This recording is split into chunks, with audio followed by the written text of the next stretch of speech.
بسم اللہ الرحمن الرحیم۔ السلام علیکم۔ سہیل آفریدی نے آج ایک بار پھر دھواں دھار خطاب کیا ہے اور انہوں نے صحافیوں کو، جو ٹاؤٹ صحافی ہیں، ان کا ضمیر جگانے کی کوشش کی، اگرچہ نہیں جاگیں گے۔ ان کو پتہ نہیں ہے کہ صحافی جب صحافی ڈھیٹ ہوتا ہے تو وہ کس حد تک جاتا ہے۔ سہیل آفریدی صاحب بیچارے کو پتہ نہیں ہے۔ انہوں نے ججوں کی غیرت جگانے کی کوشش کی ہے۔ جج شاید غیرت کھا لے، صحافی غیرت نہیں کھاتا۔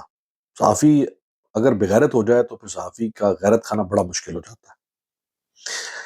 میرا قبیلہ ہے نا، میں جانتا ہوں اس پہ، تو کم از کم میں اتھارٹی ہوں نا۔ تو انہوں نے اپنی تقریر میں کیا کہا ہے، تقریر کا خلاصہ 3 ویڈیو کلپس میں آپ کے سامنے رکھوں گا۔ لمبی تقریر ہے۔ آج جب وہ پہنچے ہائی کورٹ تو ان کا بڑا وہاں زبردست استقبال کیا گیا۔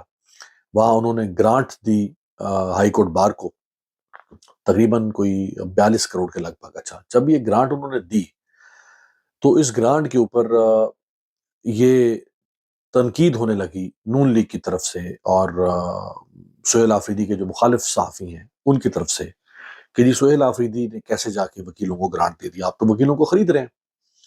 حالانکہ یہ وہ لوگ ہیں کہ جو خود پاکستان سپریم کورٹ بار سے لے کے، پنجاب بار سے لے کے، فلانی بار خود جا کے پیسے دیے ہیں اعظم نذیر تارڑ نے۔ وزیر قانون خود بار کاؤنسلز، بار ایسوسیشنز کو پیسے دے رہا ہے،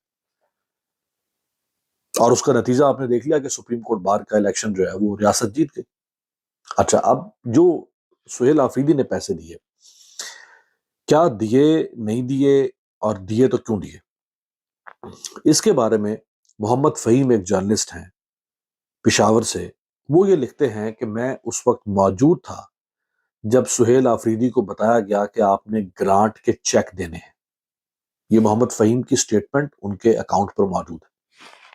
وہ کہہ رہے ہیں کہ میں اس وقت موجود تھا جب انہیں کہا گیا کہ آپ نے گرانٹ کے چیک دینے ہیں۔ اس پر وزیر اعلیٰ سہیل آفریدی نے واضح کیا کہ میں کسی کو کیسے پیسے دے سکتا ہوں، یعنی میرے پاس کیا اتھارٹی کہ میں پیسے بانٹنا شروع کر دوں۔ تو پھر انہیں بتایا گیا کہ یہ منظوری پچھلی کابینہ نے دی تھی، یعنی علی امین گنڈا پور کی جو کابینہ تھی، یہ اس نے منظوری دی تھی کہ یہ پیسے ہم ہائی کورٹ بار یا مختلف وکلاء کی جو تنظیمیں ہم ان کو دے رہے ہیں بطور امداد کے۔ تو یہ سہیل آفریدی نے منظوری نہیں دی تھی۔ انہیں کہا گیا کہ یہ آپ نے صرف تقریب سے خطاب کرنا ہے